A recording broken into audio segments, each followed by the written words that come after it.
Hi everybody, Jennifer Schaus here, coming to you live today from Washington, D.C. Thanks for joining us in our Webinar Wednesday series.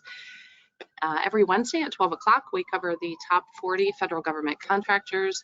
This Wednesday is Oshkosh Defense. And as a reminder, all of our webinars are complimentary and recorded. You can find all of the recordings on our YouTube channel and our PowerPoints over on the slideshare.net site. Both are complimentary. SlideShare, you can log in with your LinkedIn credentials and get access to all of the PowerPoints. A little bit about us. We are based in downtown DC and provide professional services for established government contractors. Primarily, we focus on helping companies get onto the GSA schedule. Other services are listed here. In the event that your company is selling to federal government contractors, we have a media kit available that gives you advertising options in our newsletter, posting on LinkedIn, advertising in our webinars, and more. If you want information or you want a copy of the media kit, just send us an email to the hello@jenniferschaus.com. Some upcoming events and specialty webinars tomorrow, actually, August 17th, which is Thursday, with our friends over at the VA, their OSDBU office. We're doing a two-part series on GSA schedule. It will be a basics class. The following Thursday, we'll do it again. I think those both start at 12 o'clock, if I'm not mistaken. Then on Tuesday, August 29th at 11 a.m. Eastern, we are presenting on subcontracting opportunities within the VA. 31st of August, we've got another GSA schedule webinar with our friends at Visible Thread. September 14th, another GSA webinar with the Virginia PTAC, Apex Accelerators, they're now called. And then further out in October, so we almost have one a month, if not more, particularly this month, October 19th, more info on GSA schedules. And then 26th of October, we'll be looking at fiscal new year opportunities. Marketing class, which is further out in February of 2024. And if anyone needs help getting onto the GSA Oasis Plus, we do have various proposal support packages available. Just send us an email and we will direct you to our colleague that's focused on GSA Oasis Plus. Now we just want to thank our sponsors. We want to thank our friends at GovEvents. They're the premier platform for posting events related to government and government contracting. You can find all of our webinars and our events on govevents.com, as well as recordings from our past 600 webinars. We also want to thank Tom Johnson and his team at Set Aside Alert. They're the go-to publication for contracting opportunities for small, women-owned, veteran-owned, HUBZone, and 8A firms. Visit setasidealert.com for more information.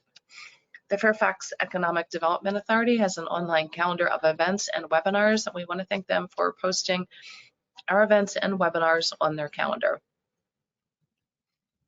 Okay, the Virginia PTAC over at George Mason University offers free one-on-one counseling to established government contracting firms in Virginia on federal, state, and local procurement topics. If you're interested in learning more, please use the links provided to explore services, review homework recommendations, register for live training, and find useful links to agencies and other self-directed learning. Online resources and group trainings are free with no restriction on your business location. One-on-one counseling is limited to eligible client companies. The Greater Reston Chamber of Commerce has a monthly government contracting council meeting. It's there for networking with peers, learning about upcoming events and opportunities, and to help shape future programming. The meetings take place the fourth Tuesday of each month at 8:30 a.m. at the Greater Reston Chamber of Commerce. The next meeting will be on Tuesday, August 22nd.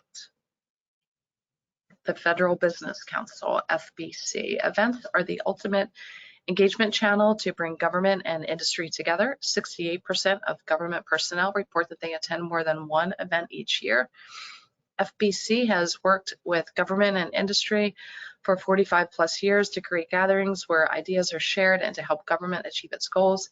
This includes agency industry days, cybersecurity symposiums, tech expos, and offsite meetings. FBC provides full life cycle meeting planning and event management with over 5,000 meetings under their belt. FBC has the experience, systems, and personnel to make your next event exceptional. Learn more at fbcinc.com. BidSpeed. BidSpeed helps and you win. BidSpeed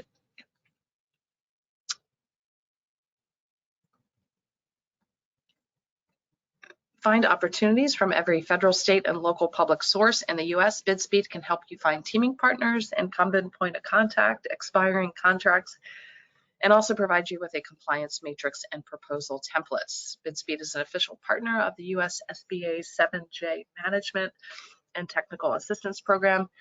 Get started today at bidspeed.com.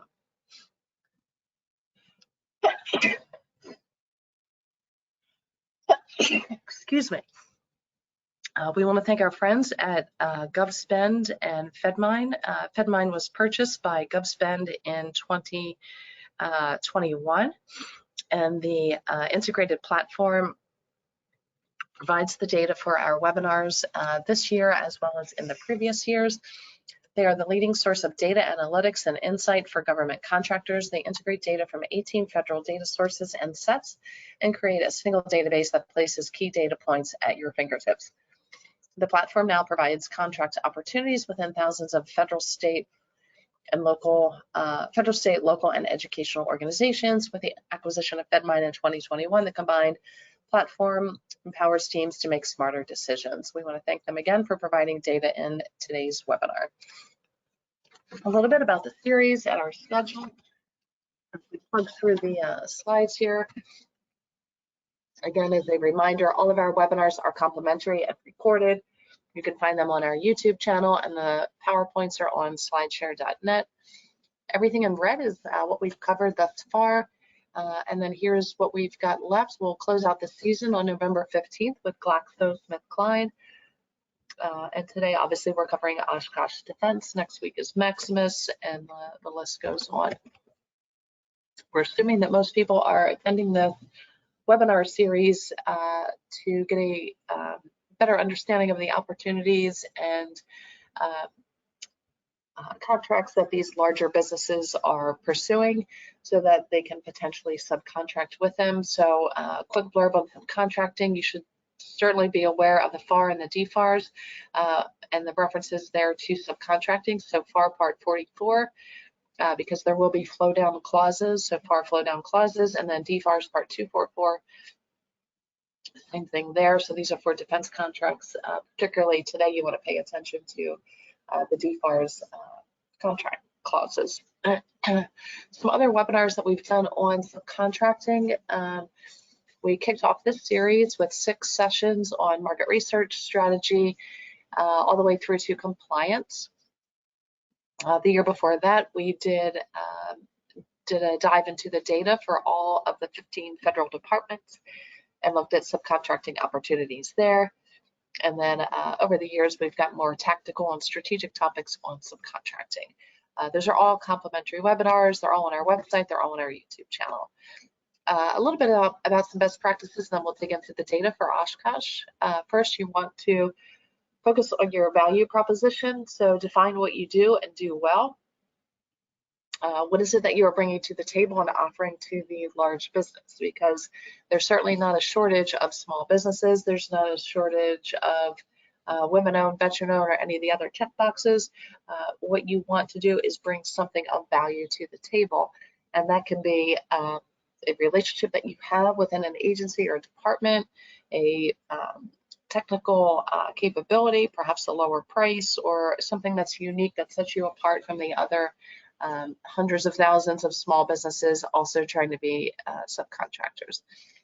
Use the data that's out there, or use any of the data aggregators that we mentioned here in the as part of the sponsors, where you can use these platforms to data mine and look at contracting trends to find out where opportunities are going to be popping up, where the incumbent has good chances or not. So with that, you will continue to do research on the company website, sign up for Google Alert for the news about the company or about the department or the agency that you're pursuing. Make sure that your capability statement is customized for that particular company. And then do some homework on LinkedIn and on various websites. You definitely want to register on their website as a small business vendor. Make sure that your information is complete. Make sure that you upload a capability statement that it's customized for that particular company. Sign up for any newsletters that they have, any events that they're attending. Look at the associations that they're members of. There's so many ways that you can meet these potential partners.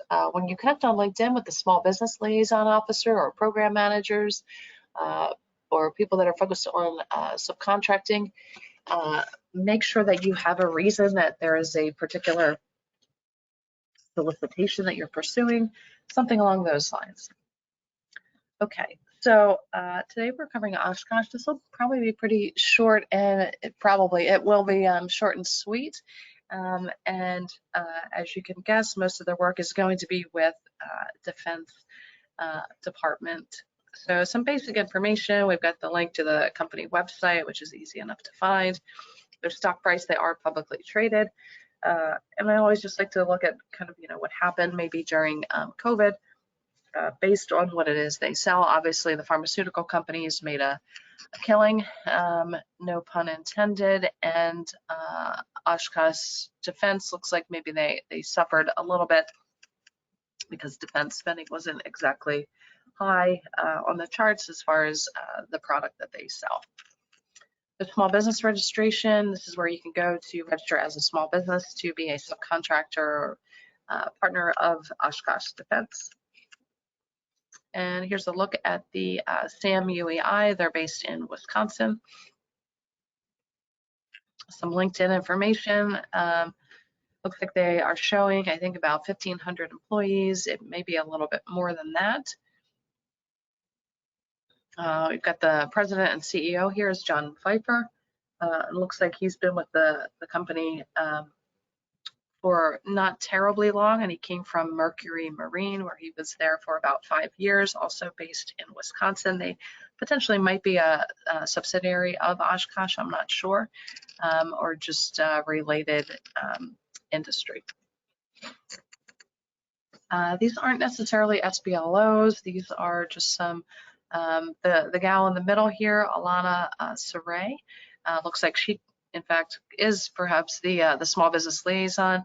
When we look at subcontracting administrators, those are probably folks that are dealing more with the paperwork, and a purchasing manager might also here be a good connection. On the civilian side, not a lot to speak of here. They put some dollars on the board here with DHS at 1.2 million. Not sure exactly what that was for, so we'll require some further digging on your side. Almost $1 million in that same year in 2021 with Interior. These numbers here, if you just look at the totals, are not great. So again, the bulk of their work is going to be on the defense side, and primarily they are focused on DLA. I'm sorry. Yeah, DLA and Army. However, the numbers at the for the totals here for Oshkosh are declining. If we go back to 2019, where they had almost 3 billion, and then they go down to about 2.4, 2.1, 1.6. 2023 numbers actually could be on par with 22. Again, DoD reports about 3 months behind everybody else for security reasons. So these are not comprehensive, and we won't know until the end of the first quarter of FY24 what the totals are here for 2023, but they're, I think, not too far behind on their 2022 numbers. On the independent side, they've got a couple dollars here with both GSA and NASA. GSA, I'm guessing maybe they sold some vehicles to the GSA fleet, and NASA, I'm not sure exactly what transpired there, but again, some further digging on your side would probably give some good insight. No surprise here, the bulk of their work is with military and armored tanks, and then truck trailer manufacturing. You can see the numbers here.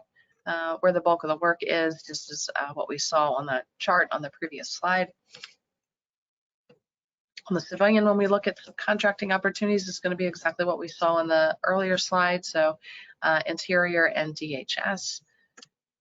And then the sub-K requirement on the defense side, same thing, where you're seeing just the major DoD agencies here, with the bulk of the work, and the dollars kind of on a total more or less declining. The independent side, these, I think we accidentally put in a slide that is not for independent, so sorry about that. Or I think I went backwards, sorry. Independent, GSA and NASA, just as we saw previously. So some further sleuthing there to find out what opportunities exist on the subcontracting side. When we just look at the top 10 agencies, Army by far leads the way, DLA, and Navy with over 6,000 actions on over $1 billion. And the sub-awardees, looks like there were about 304 companies there. When we look at the industry, this is going to mirror the graph that we saw earlier, where it's they are primarily focused on the military and armored vehicles and tanks. That's obviously the bulk of their business. And we look at the subcontractors that they're dealing with. Rafael Advanced Defense Systems obviously gets the bulk and large majority of their work. There's probably some tier 2 or 3 contracting opportunities under them. ThyssenKrupp, I know that they are in the elevator business, but maybe they're doing something as well with vehicles. The other companies I am not Caterpillar familiar with, and then you've got Thyssen again there at the coming into the last slide. These are just the top 10. It doesn't mean they're the only, but these guys have the bulk of the subcontracting opportunities with Oshkosh. So again, further investigation on your side. We're just giving you a high-level overview to give you some data to run with.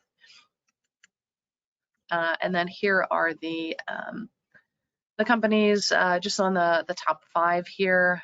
You can see Advantage Federal Resourcing, the Rafael Advanced, and then the ThyssenKrupp. I'm sorry. Again, this is the company that I know is focused on the elevator business, but again, they're probably doing something additional as well. For GWACs, we did not find any, so there are no contract vehicles that we readily saw in our search. Expiring contracts, 750 and above. 750 again is the threshold for subcontracting. And I always find it interesting to look at the number of transactions versus the total sales, particularly when you look at something that has 93 transactions with 6.1 billion versus something that has 52 million with 1 transaction. So things are either being chopped up into many pieces or they are not. So fairly telling there, and it would be smart, I think, to kind of copy and paste the contract number into sam.gov to get further details. So just a little blurb about Oshkosh, so you've got some history. They are the main supplier of medium and heavy tactical trucks to both Army and Marines. They're also doing some work with the post office. We did not see that on the in the slides here that we went through. So I guess that that order has not quite hit the books. And then just some information here on some other work that they're doing with DoD and the types of trucks and vehicles that they supply. Here's some headlines that we pulled up. One goes back to 2022, so less than a year ago and still relevant. Some work that they're doing for the Army, and then one from just a day ago. So it looks like the Army is adding on to their contract. These two are both also fairly relevant, also focused on the Army from about 3 weeks ago, and then January 30th. So several months ago, but again, still relevant. That's what we've got. Again, pretty simple product that they've got, a pretty simple focus. DoD obviously is the main driver here for their revenue. Probably not as many applications in the other departments and agencies. So thanks everybody for joining us. We will have the recording up on the website and on our YouTube channel, hopefully by close of business today. If not, it should be up there by tomorrow mid-morning. Thanks for joining us, and we hope to see you again next week.